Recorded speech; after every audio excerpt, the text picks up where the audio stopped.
Hi friends, welcome back to my channel Hema's Heaven. இன்னைக்கு Hema's Heavenல எங்கள் வீட்டில் நாங்கள் எப்படி கார்த்திகை தீபம் செலிப்ரேட் பண்ணோம் அப்படின்ற வீடியோ தான் பார்க்க போகிறோம். இப்போ வாங்க வீடியோக்குள்ளே போகலாம். இந்த தடவை தேவையான எல்லா சிட்டி விளக்கையும் நாங்கள் வந்துட்டு பொன்மலை சந்தையில் தான் வாங்கினோம். அங்கே மண் பாத்திரம்லாம் விற்பாங்கள்ல, அந்த சைடில் தான் இந்த விளக்கு எல்லாமே விற்றாங்க. இங்கே வந்து நம்ம நார்மலாக யூஸ் பண்ணுற அகல் விளக்கு நமக்கு கிடச்சிது. ஆனால் அந்த டிசைனர் டைப்பில் கிடைக்கும்ல டெக்கரேட்டிவாக, அது வந்து அங்கே இல்லை. ரெகுலர் விளக்கு இருந்துச்சு. இதெல்லாம் பாருங்கள், கையில் செய்கிற சிட்டி விளக்கு. இது வந்து எதுவுமே ஒரே ஷேப்பில் இல்லை, எல்லாமே ஒரு ஒரு ஷேப்பில் தான் இருந்துச்சு. அப்புறம் இந்த தேங்காய் ஷேப்பில் இருக்கிறது இதெல்லாம் வந்து தட்டு. விளக்குக்கு வந்து அடியில் தண்ணி எண்ணெய் லீக் ஆகும்ல, அப்போ வந்துட்டு எண்ணெய் லீக் ஆகாமல் ஃப்ளோரில் படாமல் இருக்கிறதுக்காக அந்த தட்டு வைப்பாங்க. அது கூட கிடச்சிது. இது வந்துட்டு லவ் பேர்ட்ஸுக்கு வைப்போம்ல கூண்டுக்குள்ளே, அந்த பானை அதுவுமே அங்கே இருந்துச்சு. நமக்கு மண் பாத்திரத்தில் தேவையான எல்லாமே அங்கே கிடச்சிது. அடுப்பு, மண் உண்டியல், இது வந்துட்டு அச்சில் செய்கிற சிட்டி விளக்கு. இதெல்லாமே ஒரே ஷேப்பில் இருக்கும். ஆனால் கையில் செய்கிறது வந்து அந்த ஷேப்பில் கிடைக்கல நமக்கு. இதுவே ஆனால் கையில் செய்கிறது தான் பெஸ்ட்டு. அது வந்து நிறையா எண்ணெய் குடிக்கும், நல்லா நின்று எரியும். நிறையா எண்ணெய் ஊற்றுறனால ரொம்ப நேரத்துக்கு நிற்கும். ஆனால் அந்த அச்சில் செய்கிறோம்ல, அதில் வந்து நம்மளால் நிறைய எண்ணெய் ஊற்ற முடியாது. ஸோ கொஞ்சம் நேரம் தான் எரியும். நம்ம அடிக்கடி அதில் எண்ணெய் ஊற்றிட்டே இருக்கிற மாதிரி இருக்கும். சமையலுக்கு தேவையான பாத்திரம் அது எல்லாமே அங்கே கிடச்சிது. அதுக்கப்புறமா இந்த ஆஞ்சநேயர் விளக்கு வந்துட்டு நான் திருச்சி பூம்புகாரில் தான் வாங்கினேன். அகமத் போகிற வழியில் இருக்கும்ல, ரைட் சைடில், அங்கே வாங்கினேன். ரொம்பவே சூப்பராக இருந்துச்சு. இதுவும் இந்த அம்மன் விளக்குமே நான் வந்துட்டு பூம்புகாரில் தான் வாங்கினோம். பூம்புகாரில் எப்போவுமே நிறைய கலெக்ஷன்ஸ் வச்சுருப்பாங்க. இந்த தடவை வந்து அவ்வளோ கலெக்ஷன்ஸ் இல்லை. இந்த விளக்கு வந்துட்டு நமக்கு வீட்டுக்கிட்டே வந்து விற்பாங்கள்ல, அவங்கக்கிட்ட வாங்கினோம். ஒரு 3 விளக்கு இந்த மாதிரி வாங்கினோம். இதெல்லாம் பொன்மலையில் வாங்கின சிட்டி விளக்கு தான். அதெல்லாம் வந்துட்டு வாஷ் பண்ணிவிட்டு மஞ்சள் குங்குமம் வச்சு திரி போட்டு எண்ணெய் விட்டு வச்சுருக்கோம். எல்லாமே ரெடியாக வச்சுருக்கோம். 6 மணி ஆனதும் நம்ம தீபம் ஏற்றிடலாம் அப்படின்றதுக்காக ரெடியாக வச்சுருக்கோம். இதில் இந்த ஆஞ்சநேயர் விளக்கு பாருங்கள் எவ்வளோ அழகாக இருக்குது. இதில் தீபம் ஏற்றுனதும் இன்னும் ரொம்பவே சூப்பராக இருந்துச்சு. இது வந்து என்னோடய ஃபேவரட் ஆயிடுச்சு. அது மாதிரி இந்த விளக்கும் வந்துட்டு ரொம்பவே நல்லா இருந்துச்சு. பூ வச்சு கொஞ்சம் சிம்பிளாக டெக்கரேட் பண்ணியிருக்கோம், அவ்வளோதான்.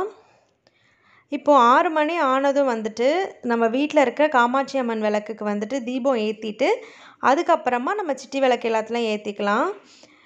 இங்கே விளக்கு ஏற்றிட்டு டிவியில் வந்து திருவண்ணாமலையில் அந்த தீபம் ஏற்றுவாங்கள்ல, அது போட்டிருந்தாங்க. இங்கே சாமி கும்பிட்டுட்டு அதையும் நாங்கள் பார்த்துட்டு, அப்புறம் ஒரு 2 நிமிஷம் அது பார்த்துட்டு, அப்புறம் சிட்டி விளக்கில் வந்துட்டு விளக்கேற்ற ஆரம்பிச்சிட்டோம். சிட்டி விளக்கு, நம்ம வீட்டில் இருக்க குத்து விளக்கு எல்லாத்துலேயுமே நம்ம தீபம் ஏற்றிக்கலாம். இப்போ வாங்க நம்ம எப்படி டெக்கரேட் பண்ணியிருந்தோம், எப்படி அகல் விளக்கெலாம் வச்சுருந்தோம் அப்படின்றத பார்க்கலாம். வாசலில் வந்து தண்ணி ஊற்றி இந்த மாதிரி டெக்கரேஷனுக்காக பூ வச்சுருக்கோம் பாத்திரத்தில். அப்புறம் படிக்கட்டுலலாம் ஒரு சிட்டி விளக்கு வச்சுருக்கோம். அங்கே பாருங்கள், இந்த ஆஞ்சநேயர் விளக்கு இருக்குல்ல, அதை வந்து நாங்கள் வீட்டு வாசல்கிட்ட வச்சுருக்கோம். அது பக்கத்தில் 2 சைட்லேயும் அந்த அம்மன் விளக்கு வச்சுட்டு முன்னாடியும் பின்னாடியும் சிட்டி விளக்கு வச்சு டெக்கரேட் பண்ணியிருக்கோம். பாருங்கள் எவ்வளோ சூப்பராக இருக்குது. இந்த 2 விளக்குமே ரொம்பவே நல்லா இருக்குது. தீபம் ஏற்றிட்டு பார்க்கும்போது பாருங்கள் எவ்வளோ சூப்பராக இருக்குது. எனக்கு ரொம்ப பிடிச்சிருந்துச்சு. அடுத்து இது வந்து வீட்டு வாசலில் வெளியே மழை தூறிட்டே இருந்தனால சிம்பிளாக தான் கோலம் போட்டோம். காற்று வேற ரொம்ப அடிச்சுட்டே இருந்துச்சு. தீபம்லாம் ஒரு சைடாக எரிஞ்சிட்டு இருந்துச்சு. பாருங்கள், இந்த விளக்குமே ரொம்ப நல்லா வந்துருந்துச்சு. சூப்பராக இருக்குது, நல்லா பிரைட்டாக இருக்குது. தீபம் அப்படின்னாவே தீபாவளிக்கு அப்புறம் நம்ம இன்றைக்கி தான் வந்து நம்ம வெடி வெடிப்போம். இந்த தடவை நாங்கள் வந்து வெடிலாம் வெடிக்கல, சிம்பிளாக கம்பி மத்தாப்பு அப்படி தான் கொளுத்திட்டு இருந்தோம். இங்கே பாருங்கள் எப்படி காற்று அடிக்குதுன்னு. இதோட ஃபோட்டோ காமிக்கிறேன் பாருங்கள். இதுவுமே ரொம்ப நல்லா வந்துருந்துச்சு. கம்பி மத்தாப்பு, இவ்வளோ பெரிய கம்பி மத்தாப்பே இவங்க இவ்வளோ தூரமாக தான் பிடிச்சி வெடிச்சிட்டு இருந்தாங்க, தெளிக்குது அப்படின்னு சொல்லிட்டு. வீட்டு காம்பவுண்டில் வந்துட்டு அங்கங்கே ஒரு லேம்ப் வச்சுருக்கோம். அங்கே வீட்டு படிக்கட்டுலையும் விளக்கு வச்சுருக்காங்க.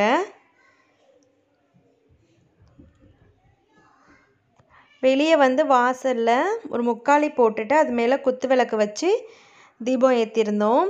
அந்த 3 வாங்கினோம்ல, அந்த விளக்கையும் இப்படி சைடில் வச்சுட்டோம் கொஞ்சம் டெக்கரேஷனுக்காக. சிம்பிளாக பண்ணியிருந்தோம், ஆனால் சூப்பராக வந்துருந்துச்சு.